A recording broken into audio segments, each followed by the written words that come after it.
Pyšný drak vyletěl až do oblak, z vysoka se dívá na svět, strašil by a neví jak. Z vysoka se dívá na svět, strašil by a neví jak.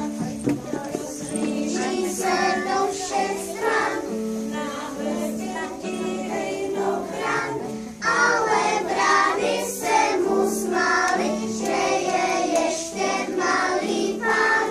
Ale brány se mu smály, že je ještě malý pán. Do výše i do dály, nikde se ho nebáli, má jen zuby papírové, ještě se mu vysmáli. Má jen zuby papírové, ještě se mu vysmáli. Za mnou přiletěl.